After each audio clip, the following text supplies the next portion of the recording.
وملائكته وكتبه ورسله واليوم الآخر وتؤمن بالقدر خيره وشره হযরত জিবরাইল আলাইহিস সালাম রাসূলকে জিজ্ঞাসা করলেন আপনার কাছে ঈমান কি রাসূল সাল্লাল্লাহু আলাইহি ওয়াসাল্লাম বলেন আমার কাছে ঈমান হলো আল্লাহকে বিশ্বাস করা ফেরেশতাদেরকে বিশ্বাস করা আল্লাহর কিতাবকে বিশ্বাস করা রাসূলগণকে বিশ্বাস করা এবং কিয়ামত দিবসের প্রতি বিশ্বাস রাখা এবং থাকে মানবতার প্রতি বিশ্বাস রাখা এই হলো আমার কাছে ঈমান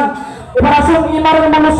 নেই ঈমানের মূল উৎস হলো আল্লাহকে মানা আল্লাহর হুকুম মানা আল্লাহর পবিত্র নবী মুহাম্মদ সাল্লাল্লাহু আলাইহি ওয়াসাল্লামকে ভালোবাসা এবং তার দেখানো পথে চলা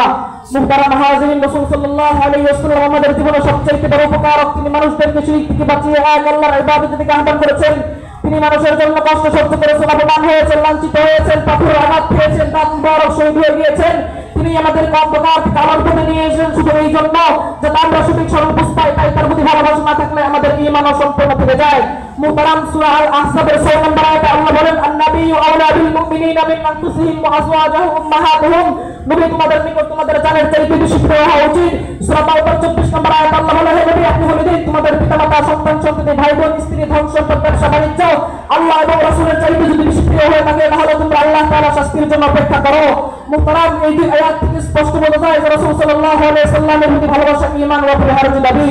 মুহতারাম হাজিরিন রাসূল সাল্লাল্লাহু আলাইহি ওয়াসাল্লাম থেকে বর্ণিত সহিহ বুখারী 15 নম্বর হাদিস উল্লেখ আছে লা ইউমিনু আহাদুকুম হাত্তা আকুনা হাব্বা ইলাইহি মিন ওয়ালিদিহি ওয়া ওয়ালাদিহি ওয়ান নাস আজমাইন তোমাদের মধ্যে কেউ প্রকৃত মুমিন হতে পারবে না যে পর্যন্ত তোমাদের পিতামাতা সন্তান সন্ততি নিজের থেকে আমাকে বেশি না ভালোবাসবে মুহতারাম মুমিন নিজের জানের চাইতে নবীদেরকে বেশি মহব্বত করে অতএব আমরা বুঝতে পারি রাসূল সাল্লাল্লাহু আলাইহি ওয়াসাল্লামের প্রতি ভালোবাসা ছাড়া পূর্ণ ঈমান অর্জন করা কোনোভাবেই সম্ভব নয় কিন্তু প্রশ্ন হলো আমরা কিভাবে বুঝবো যে আমরা রাসূলকে ভালোবাসি রাসূলকে ভালোবাসা মানে শুধু মুখে বলা নয় বরং তার আদর্শ জীবন সাজানো তার সুন্নাহকে মেনে চলা তার শিখানো দোয়া পড়া তার শিখানো নামাজ পড়া তার শিখানো দুরূদ পড়া তার দেখানো পথে চলা এটাই রাসূলকে সত্যিকারের ভালোবাসা মুহতারাম তিনি যেমন রাসূল তিনি যেমন মিথ্যা বলেননি আমরা যেন মিথ্যা না বলি তিনি যেমন অন্যায় করেননি আমরা যেন অন্যায় না করি তিনি যেমন গরীব দুঃখীদের পাশে দাঁড়িয়েছেন আমরা যেন গরীব দুঃখীদের পাশে দাঁড়াই রাসূল সাল্লাল্লাহু আলাইহি ওয়াসাল্লাম থেকে বর্ণিত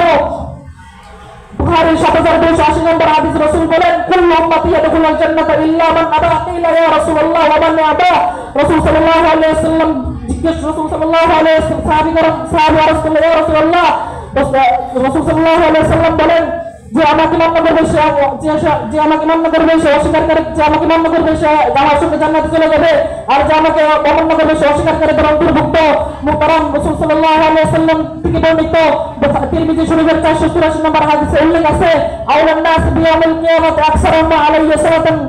তোমাদের মধ্যে যে বেশি বেশি আমাকে দূরত্ব হবে কিয়ামতের ময়দানে সে আমার সবচেয়ে নিকটে থাকবে অতএব বোঝা যায় যে রাসূল সাল্লাল্লাহু আলাইহি ওয়াসাল্লামের প্রতি ভালোবাসা আরেকটা বাস্তব প্রকাশ হলো দূরত্ব করা মানে হলো রাসূল সাল্লাল্লাহু আলাইহি ওয়াসাল্লামের প্রতি ভালোবাসা এবং জান্নাতের শাফাআতের আশা করা মুহতারাম